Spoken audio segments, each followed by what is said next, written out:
খুবই অসুস্থতার কারণে বাড়ি থেকে বের হতে চিকিৎসকরা বারণ করেছেন কয়েকদিন রেস্ট নেওয়ার জন্য। তারপরেও কয়েকটি কিছু ঘটনা 1-2 দিনের মধ্যে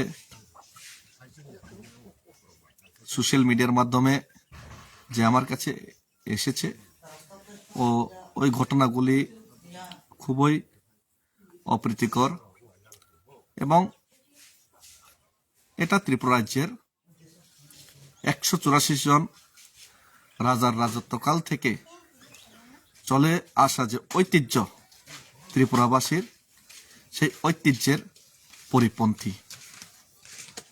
আমি দেখলাম উত্তর ত্রিপুরাতে মসজিদের উপর হামলা। বাংলাদেশে হিন্দু হোক, টিপ্রাসা হোক, চাকমা হোক, মারমা হোক,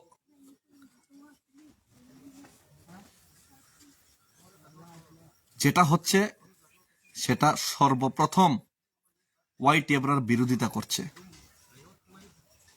এবং মন থেকে বিরোধিতা করছে এবং বাংলাদেশের ইউনূস সরকারের বিরোধিতা বারবার করছি। কিন্তু এর মানে এই নয় যে বাংলাদেশে এই ঘটনাগুলি হচ্ছে বলে আমার রাজ্যের মধ্যে, আমার দেশের মধ্যে, আমার পরিবারের লোকগুলিকে আমি সে মুসলিম, সে হিন্দু, সে খ্রিস্টান বলে আমি ভাগ বাটোয়া করে নিজের মধ্যে গন্ডগোল, বদমাইশি, নিজের ঘরের লোককে মারপিট করা শুরু করব, সেটা তো ঠিক না। সেটা রাজ্যের কালচার না, সেটা ভারতের সংবিধান। যে স্বপ্ন মহাত্মা গান্ধীজি দেখেছিলেন, যে স্বপ্ন নেতাজি সুভাষচন্দ্র বোসরা দেখেছিলেন, যেই স্বপ্ন রানী লক্ষ্মীবাই, তাতিয়া টুপি, টিপু সুলতানরা দেখে লড়াই করেছিলেন, যেই স্বপ্ন ক্ষুদিরাম বসু দেখেছিলেন, যেই স্বপ্ন স্বামী বিবেকানন্দ দেখেছিলেন,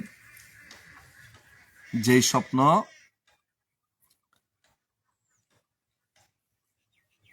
যেই স্বপ্নগুলি ভারতের স্বাধীনতা সংগ্রামীরা দেখেছিলেন, সেই স্বপ্ন আজকে ধূলিসাৎ হয়ে যাচ্ছে। আমি মনে করি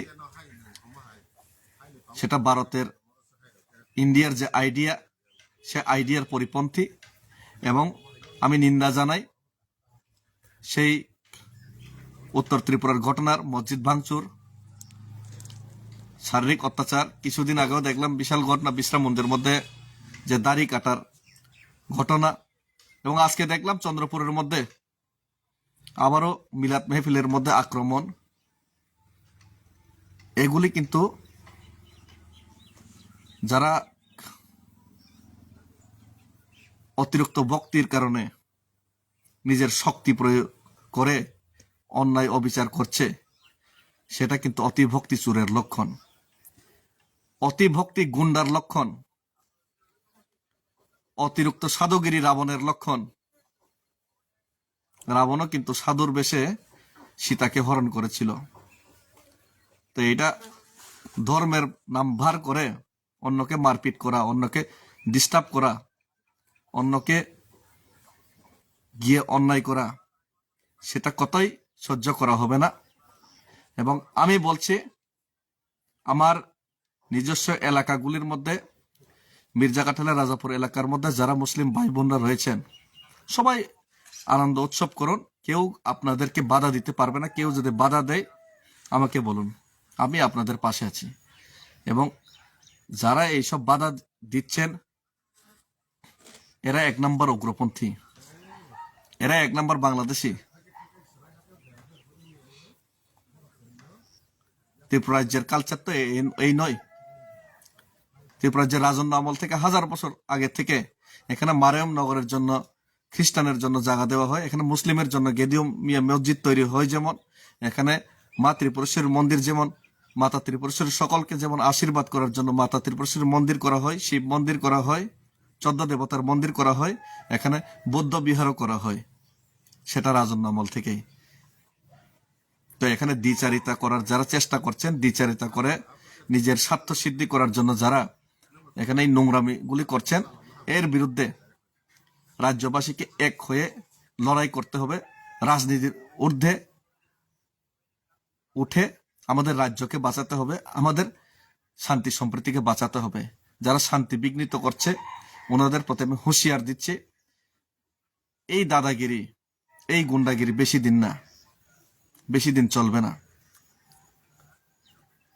ধন্যবাদ। খুলুমখা হামবাই।